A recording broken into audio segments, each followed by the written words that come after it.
So Jennifer from TikTok asks, are you okay with sitting down at a table to have lunch with non-vegans?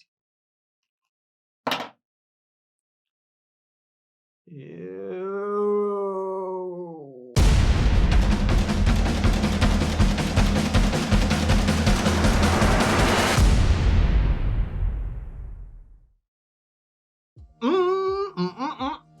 So good to be seen, and it's even better to see what's going on, guys. Welcome back to yet another video. This one, of course, brought to you by my Petmosphere app, the only app that you'll ever need for anything pet related. Feel free to swing by petmosphere.com and download it for free on iOS and Android, anywhere you are in the world. So admittedly, I've been hitting TikTok pretty hard in the last couple of weeks, and I figured, you know what?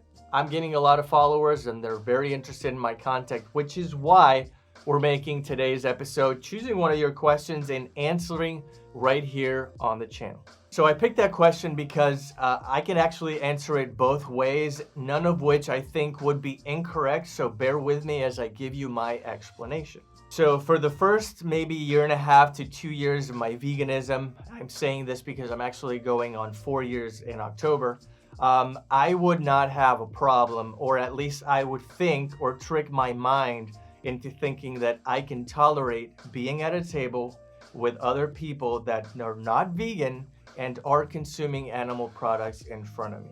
My train of thought back then was, if they saw my meal and noticed that I did not have any animal products, whether it be meat, egg, dairy, cheese, whatever, then perhaps I can pique their curiosity, if you will, and have them ask me, hey, where's your beef? You don't like chicken? What about salmon? I've never seen you eat that. What's going on with your meal? What do you have there? So I put myself in a strategic position to maybe incentivize them to ask me that very important question about my meal.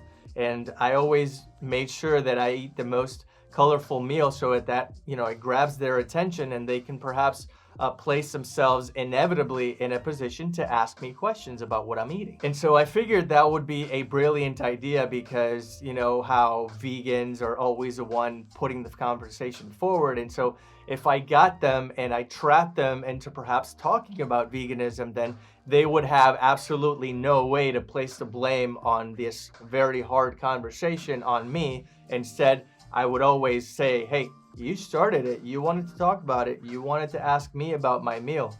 Huh?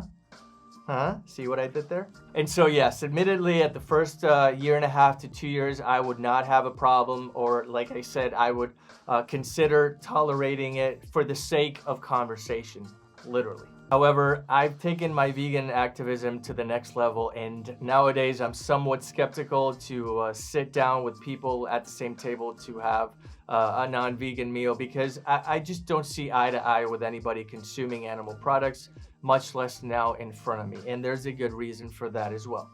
Since as an activist, I have grown more fond of this movement, and I have way more respect emotionally and mentally for it.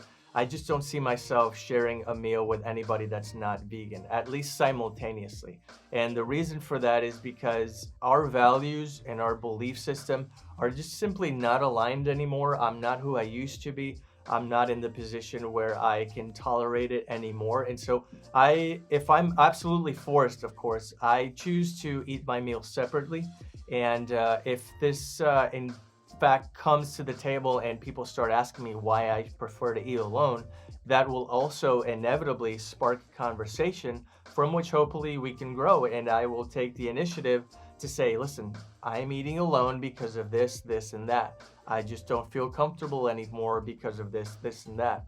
And so that can also trigger a conversation that, albeit might be a little difficult to have, it's definitely one we should be speaking of. So I guess to answer your question, there is no right or wrong answer. It's simply what best works for you. So if you're somebody that can tolerate eating your vegan meal with somebody who's happening to eat bacon, then hey, you know what? More power to you. I did it for a while. It worked. But at the end of the day, I'm transitioning now to either have my meals separately or simply have lunch or dinner at a separate time, so that I make sure I'm not surrounded by cruelty. Since I, of course, choose compassion, kindness, and benevolence when I'm having a meal. So my question to you, right back at you.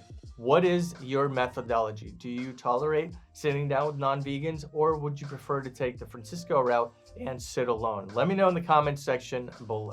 So that's where I'm going to leave it. If you got something out of this video, hit that like button. It definitely helps the channel. If not, hey, and if this is our first date, you know what?